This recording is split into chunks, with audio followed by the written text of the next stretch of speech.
Bismillahirrahmanirrahim. Assalamualaikum warahmatullahi wabarakatuh. Anak-anakku yang saya izin banggakan, mohon maaf, saya lepas masker dulu. Ya. Saya ucapkan selamat bagi kalian karena kalian sudah diterima di SMP Negeri 3 Binangun sebagai siswa baru, dan selamat kalian sudah menamatkan pendidikan dasar selama minimal 6 tahun, mungkin ada yang lebih. Sebelum saya mengisi materi, baiklah saya perkenalkan dulu diri saya. Nama Octavian Solihuddin, biasa dipanggil kalau di sini Pak Aan. Umur 40 tahun, mengajar bahasa Inggris dan prakarya. Nah, itu sedikit profil dari saya, dan di sini saya akan menyampaikan materi tentang bullying. Bullying itu kalau di bahasa Indonesia kan secara gampangnya yaitu kekerasan dalam kegiatan di sekolah, baik itu yang dilakukan oleh sesama siswa ataupun guru barangkali, atau pihak-pihak lain yang ada di luar sekolah yang mana kegiatannya itu ada di sekolah. Namun sebelum kita melangkah ke materi di atas, bila kita simak aja dulu untuk pembukaan sebuah lagu tentang guru. Mungkin kalian nanti dulu waktu di TK sudah pernah diajarkan, tapi nggak apa kita dengarkan supaya kita bisa lebih mengingat lagi tentang guru. Apalagi mungkin kalian sudah 1 atau 2 tahun ini tidak belajar di kelas bersama bapak atau ibu guru kalian. Selamat menikmati.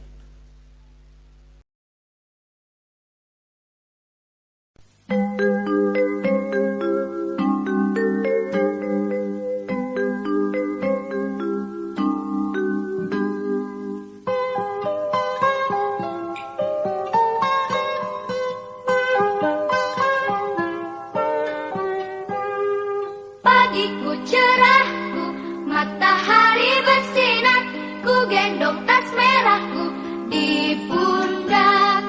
Selamat pagi semua, ku nantikan dirimu di depan kelasmu, menantikan kami.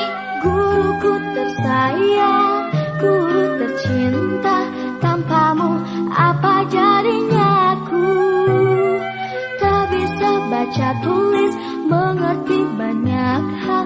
Guruku, terima kasihku. Nyatanya diriku kadang buatmu marah, namun segala maaf kau berikan.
Tadi kalian sudah dengarkan lagu tentang guru ya, mungkin itu bisa membuat mengobati sedikit kerinduan kalian akan hadirnya guru di sekolah. Kami pun sebagai guru juga merindukan kalian anak-anak untuk bisa hadir di kelas dan diajar sebagaimana biasa, sebagaimana umumnya. Namun untuk saat ini keadaan belum memungkinkan. Baiklah, kita kembali ke materi, yaitu tentang bullying ya. Apa sih bullying itu? Dalam pergaulan di sekolah, kita jumpai perilaku anak yang suka mengejek, memukul, mengintimidasi, ngompas, memfitnah, dan sebagainya. Pasti kalian pernah melihat, pernah mengalami, pernah merasakan diejek dengan nama panggilan yang tidak sesuai dengan keinginan, dipanggil nama bapaknya, itu yang paling sering ya. Nah, kalau untuk di SD biasanya seperti itu ya, panggil nama ibunya, nama bapaknya. Bapaknya misalnya namanya Pak Ijo ya, anaknya Pak Ijo. Terus perilaku-perilaku yang sebenarnya ringan tapi membekas di hati, dan membekasnya adalah membekas yang negatif. Itu disebut dengan bullying. Bullying sangat merugikan bagi anak-anak yang menjadi korban, karena korban bullying ini akan merasa tidak nyaman, terancam, terganggu konsentrasi belajarnya, sampai pada ketakutan yang berlebihan. Dan jika tindakan bullying ini tidak dilawan, tidak diselesaikan, maka semakin merugikan anak yang menjadi korban bullying. Nah, apa aja bentuk-bentuk bullying? Yang pertama adalah bullying fisik. Jadi apa itu bullying fisik? Tindakan bullying yang dilakukan dengan kontak fisik, seperti menjambak, mencubit, memukul, mencolek. Nah ini yang nggak bagus ini. Meludahi, menarik leher kerah baju, mendorong, atau tindakan lain yang tidak menyenangkan karena adanya kontak fisik. Kemudian bullying verbal, yaitu tindakan bullying yang dilakukan dengan cara verbal. Verbal itu apa sih? Verbal itu melalui kata-kata, melalui ucapan.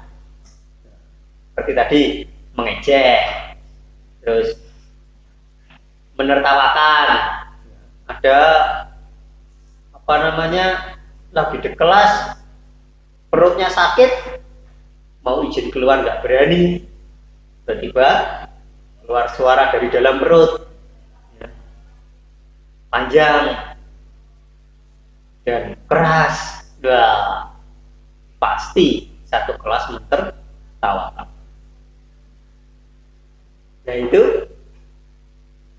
kejadian seperti itu buat yang mentertawakan itu lucu, tapi bagi yang mengalami, dia akan merasakan malu, akan merasa minder, akan merasa terkalahkan, seperti itu. Nah, itu juga tindakan-tindakan termasuk dalam bullying. Terus ada lagi mendem dengan sinis. Contohnya gimana mendem? Alah, nah itu. Alah, kita sering dengan kata-kata alah, sok pinter, sok tahu, sok apalagi, sok bisa, sok dekat. Nah, atau memanggil dengan julukan yang tidak, atau memanggil dengan julukan yang jelek. Namanya nama bapaknya Sudarso, nah, jadi panggilkan Sudarso, Sudarsono. Nah, itu termasuk dalam bullying. Ya. Bapaknya namanya memang Sudarso, namanya baik, namanya bagus. Su itu artinya suka, darso itu sedekah dan infak. Namanya bagus tapi dicemooh sehingga anaknya menjadi minder, menjadi malu. Itu yang nggak bagus. Menghina, kamu ini cuman semampe, tingginya semeter nggak sampai, dan sebagainya. Atau mungkin karena rambutnya yang tidak lurus, dipanggil dengan panggilan kribu, kriwil, dan sebagainya. Atau suatu bentuk menyebarkan isu atau fitnah, ya, sehingga orang yang atau anak teman yang difitnah itu merasa risih atau merasa terganggu. Dan yang ketiga adalah bullying psikolog, yaitu tindakan bullying yang menyebabkan tekanan pada aspek kejiwaan atau perasaan anak, mendiamkan, mempermalukan, mencibir, mengintimidasi, menakut-nakuti, melecehkan, meremehkan, memancing permusuhan, atau menjauhi, dan tindakan psikologis lainnya. Biasanya contoh kalau di anak-anak biasanya kayak gini, kita main sendiri yuk, itu si siapa namanya itu, si Ani ya, si Ani jangan jajak main yuk, biar dia main sendiri, jangan mau main sama Ani, dia itu badannya orangan, dia itu anaknya orang miskin. Nah, itu seperti itu akan menyebabkan si Ani tadi itu jadi minder, menjadi kalah, dan sebagainya, ya, menjadi rendah diri, dia jadi tidak punya teman. Padahal kita harus berteman dengan siapa saja, berbuat baik dengan siapa saja. Jadi contoh-contoh bullying, jadi bentuk-bentuk bullying tadi, yang pertama ada bullying fisik, kemudian bullying verbal, dan ketiga adalah bullying psikologis. Nah, kenapa sih bullying itu bisa muncul? Dan munculnya adalah di sekolah, yang notabene adalah lembaga pendidikan, tempat kita belajar, tempat kita mencari ilmu, tapi justru muncul bullying. Nah, itu apa sebabnya, Pak? Bisa kita lihat di sini. Bullying terjadi karena tradisi turun-temurun dari senior. Oh ya, itu biasanya di kelas-kelas yang, atau biasanya di tingkat, kalau sudah tingkatannya pendidikan menengah, pendidikan atas, biasanya muncul seperti itu. Jadi memang sudah menjadi kebiasaan kalau siswa kelas 8 itu merasa lebih tinggi, merasa lebih berkuasa dibanding dengan siswa kelas 7. Yang kelas 9 yang merasa di situ yang paling senior, jadi yang berhak menguasai sekolah, seperti itu. Nah, itu tradisi turun-temurun dari senior. Ada lagi sebab munculnya perilaku bullying, yaitu keinginan untuk balas dendam karena dulu pernah mendapatkan perlakuan yang sama. Dulu waktu awal-awal masuk kelas 7 misalnya,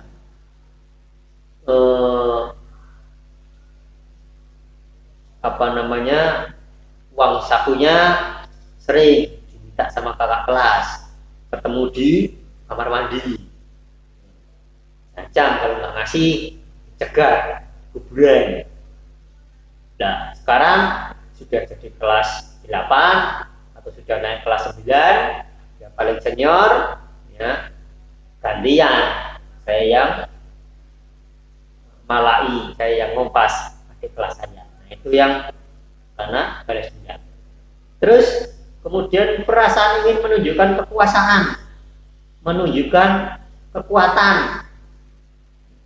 apalagi merasa dia dari kelas 7 ke kelas 8 nggak naik 1 tahun, di kelas 7-nya 2 tahun, kelas 8 ke kelas 9 nggak naik lagi. Jadi dia di SMP mau naik ke kelas 9 sudah 4 tahun di sekolah. Dia merasa paling tua, merasa paling besar, merasa paling pengalaman di sekolah, yang menjadi superior. Siapa saja berani dilawan dan tidak ada yang berani melawannya. Tidak ada yang berani memperbaikinya, tidak ada yang berani menindak, sehingga dia merasa yang paling kuat. Kemudian ada sebab lagi, yaitu kecewa karena orang lain tidak berperilaku sesuai yang diharapkan. Jadi karena bawaan dari rumah, ya. Dia melihat teman-temannya uang sakunya banyak, dan dia di rumah dari orang tuanya uang sakunya nggak banyak. Dia mulai mencari pelampiasan. Dia di sekolah, ya malah teman-temannya, dan diminta sama adik kelasnya dan sebagainya. Kemudian dorongan untuk mendapatkan kepuasan. Itu kalau ini biasanya hubungannya bukan dengan materi. Selanjutnya yaitu dianggap menghina atau mengganggu kelompok tertentu. Misalnya dia punya kelompok di kelas 8 atau kelompok di kelas 9. Dia beri nama kelompoknya apa. Oleh adik kelasnya dihina, diejek, direndahkan, tidak terima. Ini kelompok saya harus menunjukkan kekuatan. Ini akhirnya memunculkan perilaku. Lalu apa dampak negatifnya buat anak yang menjadi korban? Seandainya kalian yang menjadi korban bullying, kira-kira apa yang Anda rasakan, yang ada dirasakan anak-anak rasakan kira-kira? Yang pertama, secara fisik dia jadi terganggu fisiknya, cedera, terluka, sakit, sebagainya, dijambak sakit, dicubit sakit, terus jegal di jalan kaki di belakang sakit, ya. Pas berdiri mau duduk kursinya ditarik dari belakang, nah mesti pernah mengalami. Itu juga bentuk bullying dan itu menyebabkan cedera, dan hati-hati, ya, itu cederanya itu bisa parah, ya. Jadi kalau kalian ada temannya yang sedang berdiri atau berjalan mau duduk, jangan sekali-kali menarik kursinya, ya, karena itu sangat berbahaya. Karena apa? Anak yang jatuh tulang ekornya berbenturan dengan lantai, itu bisa menyebabkan cedera saraf, bisa menyebabkan kebutaan, bisa menyebabkan sakit-sakit yang lain yang berawal dari saraf. Sangat berbahaya, jadi jangan sampai dilakukan. Perhatikan itu, ya. Yang selanjutnya yaitu dampak negatifnya adalah tertekan psikisnya, kejiwaannya. Anak-anak yang sering ditakut-takuti, yang sering diintimidasi, yang sering dibully, itu pasti akan merasa takut, merasa cemas, merasa tidak nyaman, mau sekolah, berangkat sekolah takut, resah. Jadi kalau nanti saya masuk, terus saya lewat kuburan, saya kalau dicegat di kuburan gimana? Nah, ya, itu secara kejiwaannya, dan akan mengalami gejala-gejala psikis yang lain. Yang selanjutnya yaitu dampaknya adalah pergaulan sosial yang terganggu. Anak itu minder, jadi menyendiri, nggak punya teman karena temannya nggak boleh bergaul dengan dia. Dia menjadi grogi, menjadi pendiam, jadi tertutup, ya. Dia juga pengen bermain tapi nggak ada yang berpihak, nggak ada yang mau mengajak main. Dan yang pasti efeknya adalah terganggu prestasi belajarnya. Dia sebenarnya pinter, tapi karena terus-terusan mendapat gangguan dan tidak nyaman, akhirnya dia belajarnya juga tidak bisa maksimal, ya kan? Akhirnya nilai prestasinya turun, nilai belajarnya jelek, ya. Tidak bisa konsentrasi belajar, sampai lupa mengerjakan tugas, atau sudah mengerjakan tugas tapi tidak sampai berani mengumpulkan, tidak berani mengumpulkan tugas, takut dimarahin atau disalahkan sama teman-temannya, dan bisa sampai tidak naik kelas. Itu dampak negatif bullying untuk anak-anak yang menjadi korban. Dan bagaimana sekarang kita mencegah supaya kita tidak sampai melakukan tindakan-tindakan bullying, kita tidak melakukan, dan kita juga mencegah untuk yang lain, teman-teman kita, kakak kelas kita, atau guru kita barangkali, atau pelaku di sekolah yang lain, supaya tidak melakukan bullying, supaya kita bisa mencegah dan melawan bullying. Untuk mencegah agar kita tidak menjadi korban tindakan bullying, yang bisa kita lakukan adalah yang pertama, hindari membawa atau memakai barang-barang mahal atau uang yang berlebihan. Ya, ingat di sini di sekolah kita di sini tujuannya untuk belajar, bukan untuk pamer. Ya, jadi gunakan barang-barang, sepatu, jam tangan, barang-barang aksesoris yang wajar-wajar saja. Ya, berangkat sekolah pakai kalung setengah kilo, ya, atau pakai apa yang kelihatan mahal, mencolok dan sebagainya. Kemudian jangan sendirian, terutama di tempat-tempat yang sepi. Misalnya kalau anak perempuan, maka wajar kalau anak perempuan, anak putri itu ke kamar mandi ngajak temennya berdua. Kalau anak putra sih sendiri insya Allah berani, karena kalau berdua biasanya terus mampir ke kantin dan sebagainya. Kemudian hindari mencari gara-gara, ya, bikin ulah, bikin perkara dengan pelaku bullying. Dia orangnya misalnya teman kamu ini badannya gede, dia kelihatannya sangar, kelihatannya pemarah. Nah, kita jangan terus memancing-mancing. Nah, akhirnya dia jadi benar-benar nakal. Juga jangan bercanda yang berlebihan. Terkadang awal dari bullying adalah candaan yang berlebihan, sehingga yang diajak bercanda awalnya hanya bercanda menjadi serius. Kemudian jangan berada dekat dengan orang-orang yang suka melakukan tindakan bullying, atau kalau kita tahu itu ada anak yang suka melakukan bullying, ya kita hindari, ya. Kita cari teman dan kita berteman dengan teman yang baik-baik. Tapi jangan mengajak orang untuk menghindari orang tersebut. Ya, kalau kita mau menghindari, kita menghindari aja, tapi tidak terus mengajak orang lain untuk menghindari, itu menghasut. Kemudian kita harus mengenali dan memperhatikan perilaku bullying. Seperti apa sih tindakan-tindakan bullying ini, seperti apa?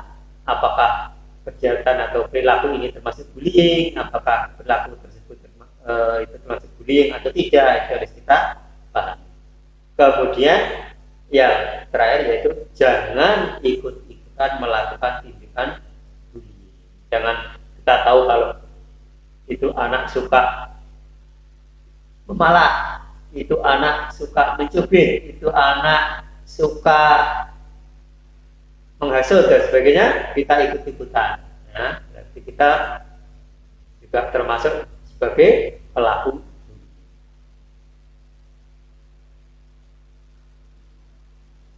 Bagaimana sikap kita dalam melawan pelakunya?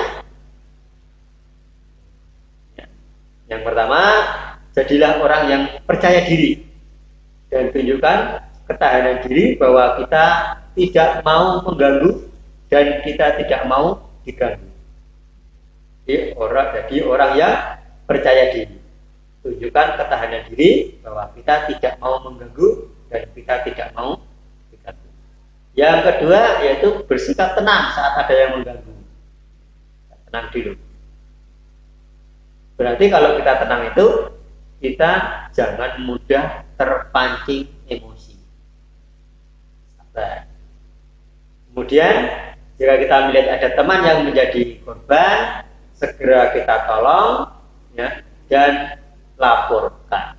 Tidak apa-apa, kita sampaikan aja ke wali kelas atau ke guru BK, itu yang paling tepat. Atau kalau kebetulan kita tidak menemui wali kelas kita atau kita tidak menemui guru BK, bisa guru yang sedang mengajar di kelas kita atau guru yang ada di sekitar kita, itu semua bisa sebagai kita tempat untuk melaporkan. Kemudian untuk saat-saat tertentu kita bisa melakukan perlawanan dengan berteriak, berlari, atau tindakan apapun untuk mencari pertolongan. Misalnya kita dalam keadaan sendiri atau berdua, kemudian ada kelompok anak yang ingin mengganggu kita, kita bisa berlari, kita bisa berteriak, kita mencari pertolongan. Kemudian kita juga perlu mencatat, ya, mencatat untuk diri kita tempat-tempat atau orang-orang yang terlibat dan jenis gangguan yang mereka lakukan. Misalnya kita suatu saat melihat, oh si ini suka melakukan ini, si itu melakukan ini, ya kita catat, ya. Kenapa kita ingat-ingat, jangan sampai kita menjadi korban. Lalu bisa kita laporkan pada orang tua, pada guru, atau pada pihak yang berwajib. Nah, anakku, mungkin itu yang bisa kami sampaikan. Selanjutnya nanti ada tugas yang akan kami sampaikan, insya Allah dalam 5 menit lagi atau 10 menit lagi, ya, sampai istirahat. Tidak lupa saya mengingatkan kepada kalian siswa-siswi kelas 7 SMP Negeri 3 Binangun beserta MPLS untuk menjaga kesehatan, ya, patuhi prokes, protokol kesehatan, ya. Dengan cara apa? Bisa memakai masker, ya. Kemudian sering cuci tangan, ya, bersihkan tangan, ya, pakai sabun jika air mengalir atau pakai hand sanitizer. Kemudian jauhi kerumunan.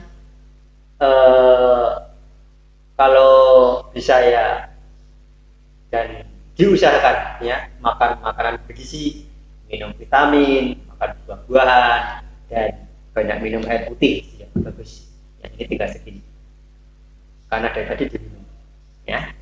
Baiklah, itu yang bisa kami sampaikan. Kurang lebihnya mohon maaf. Selamat beraktivitas. Assalamualaikum warahmatullahi wabarakatuh.